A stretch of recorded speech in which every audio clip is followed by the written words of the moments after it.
Get ready. 3, 2, 1. Start. Mr. Vice Chairman, Sir, the Plantations Labour Bill 2003 was introduced in the Rajya Sabha on the 6th March 2003. Then it was referred to a joint committee of both the houses, and this joint committee submitted its report in 2005.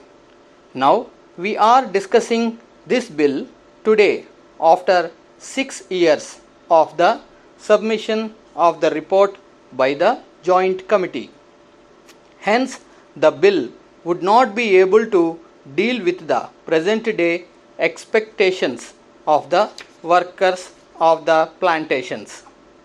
The original act in regard to the plantation labor, namely the Act of 2001 itself, provided various welfare measures for the plantation labor. But unfortunately, the planters nonchalantly violated all these provisions for welfare measures. The main question, therefore, is the question of implementation of the provisions of the Act. Mere amendments will not improve the position. There is no provision in the present bill also as to how these measures can be implemented and what the government is thinking in terms of implementing these provisions. In most cases, even the government officials who are deputed for the purpose of inspecting the gardens, they themselves side with the planters. If government officers themselves side with the planters, where is the remedy? Hence, we should devise ways and means and adopt measures so that the provisions which are made in the Act and the bill, the present bill, are implemented properly. Sir, the provisions in the present bill fall far short of the expectations of the working population in the plantations. In the present bill, it has been suggested the acreage of the plantations in regard to which this Act will be applied will be reduced to 5 hectares. But this is also not sufficient, because under this also the owners, the planters, will take shelter and many of the plantations will still remain uncovered. This should be further reduced to 2.5 hectares. So far as compensation for house collapse is concerned, it has been said here that if the occupant of a house is directly responsible for the collapse, he will not be entitled for compensation.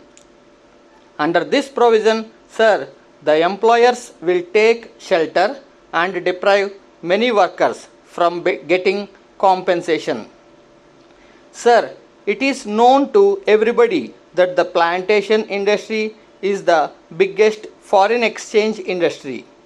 The productivity of this industry in India can increase only if the labor is contented. Contented labor alone can improve the efficiency and productivity of the plantation industry. So, the need of the hour is not to bring such piecemeal legislation. What is needed today is a comprehensive bill which should deal with all aspects of the working conditions of the plantation labor. The need of the day is to introduce such a bill where workers we have full participation in managing the garden, and this plantation industry should be nationalized immediately. Sir, Assam is one of the most important tea producing states in the country. There, formerly, the tea gardens were owned by the Britishers.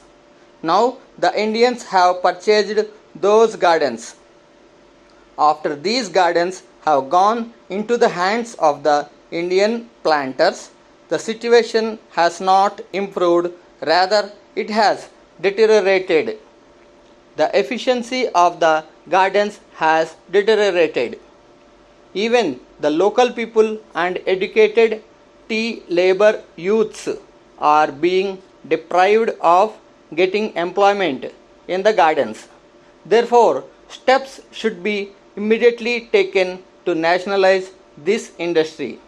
Here, sir, I would like to inform the House that in 1998-99, the ruling Janata Party in the Assam Assembly had adopted a resolution unanimously for nationalization of tea industry in Assam.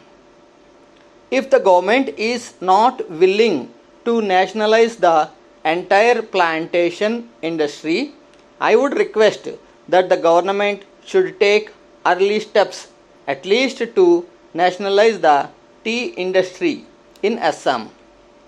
It is a very vital matter for the economic self-sufficiency of Assam state, and it is very important from the point of view of increasing efficiency and productivity of the gardens also.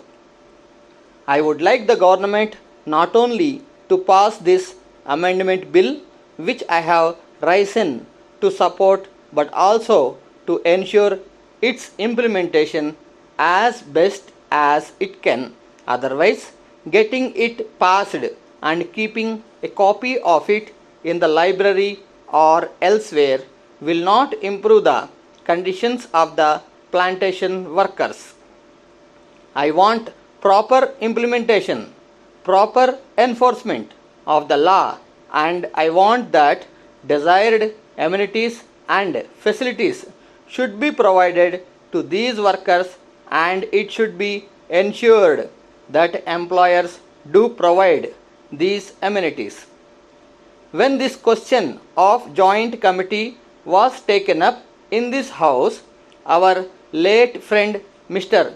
Bhupesh Gupta was there, and he also voiced his feelings and said that these plantations should be acquired by the government. These are generally foreign owned establishments, and they are the centers, at least in Assam, of anti-Indian activities. These plantations deserve to be taken over by the government as early as possible. I am very sorry to say that they are centers of anti-Indian activities. I am not alleging, but with proof of evidence I am speaking in front of this house. The so-called foreign owned establishments are being funded by various anti-social elements who are working against our country, but in the name of reputed organizations.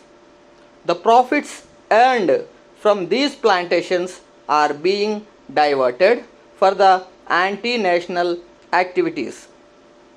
They fund the anti-national outfits in Assam who instigate the local youth and unemployed for protests against the national interests.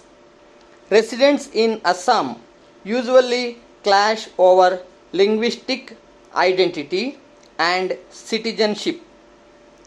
The Assamese and Bengali speaking people have fiercely competed to control jobs and resources, often ignoring the legitimate claims and aspirations of the indigenous tribe people who have lived there for centuries.